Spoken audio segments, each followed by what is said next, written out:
Hi friends, welcome to VK's knowledge.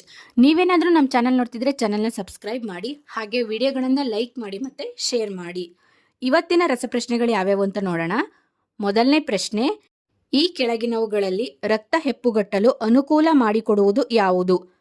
Option A erythrocytes, option B blood platelets, option C monocytes, option D lymphocytes. ಇದಕ್ಕೆ ಉತ್ತರ option B blood platelets. ಎರಡನೇ ಪ್ರಶ್ನೆ, ಮಾಂಸಖಂಡದ ಸಂಕೋಚನಕ್ಕೆ ಇವುಗಳ ಅವಶ್ಯಕತೆ ಇದೆ. Option A magnesium ಮತ್ತು ಕಬ್ಬಿಣ, ಆಪ್ಷನ್ ಬಿ ಮೆಗ್ನೀಷಿಯಂ ಮತ್ತು ಕ್ಯಾಲ್ಸಿಯಂ, ಆಪ್ಷನ್ ಸಿ ಮೆಗ್ನೀಷಿಯಂ ಮತ್ತು ಸೋಡಿಯಂ, ಆಪ್ಷನ್ ಡಿ ಕಬ್ಬಿಣ ಮತ್ತು sodium.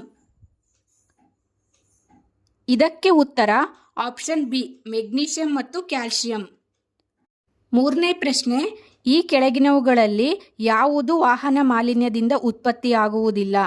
Option A nitrogen oxide, option B carbon monoxide, option C hydrogen peroxide, option D sulphur dioxide. ಇದಕ್ಕೆ ಉತ್ತರ ಆಪ್ಷನ್ ಸಿ ಹೈಡ್ರೋಜನ್ ಪರಾಕ್ಸೈಡ್. ನಾಲ್ಕನೇ ಪ್ರಶ್ನೆ, ವಿದ್ಯುತ್ ಬಲ್ಬಿನಲ್ಲಿರುವ ಫಿಲಮೆಂಟನ್ನು ಇದರಿಂದ ಮಾಡಲಾಗಿದೆ. ಆಪ್ಷನ್ ಎ ತಾಮ್ರ, ಆಪ್ಷನ್ ಬಿ ಮೆದು ಕಬ್ಬಿಣ, option C tungsten, option D ಸತು. ಇದಕ್ಕೆ ಉತ್ತರ ಆಪ್ಷನ್ ಸಿ ಟಂಗ್ಸ್ಟನ್. ಐದನೇ ಪ್ರಶ್ನೆ, ಕಂಪ್ಯೂಟರ್ ಚಿಪ್ಸ್ ತಯಾರಿಕೆಯಲ್ಲಿ ಬಳಸುವ ಮೂಲ ವಸ್ತು ಯಾವುದು?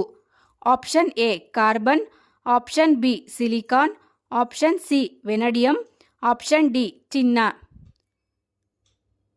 ಇದಕ್ಕೆ ಉತ್ತರ ಆಪ್ಷನ್ ಬಿ ಸಿಲಿಕಾನ್. ಈ ವಿಡಿಯೋ ಇಷ್ಟವಾದರೆ ವಿಡಿಯೋವನ್ನು ಲೈಕ್ ಮಾಡಿ ಮತ್ತು ಶೇರ್ ಮಾಡಿ. ಇದೇ ತರಹದ ರಸಪ್ರಶ್ನೆಗಳಿಗೆ ಚಾನಲನ್ನು ಸಬ್ಸ್ಕ್ರೈಬ್ ಮಾಡಿ. Thank you.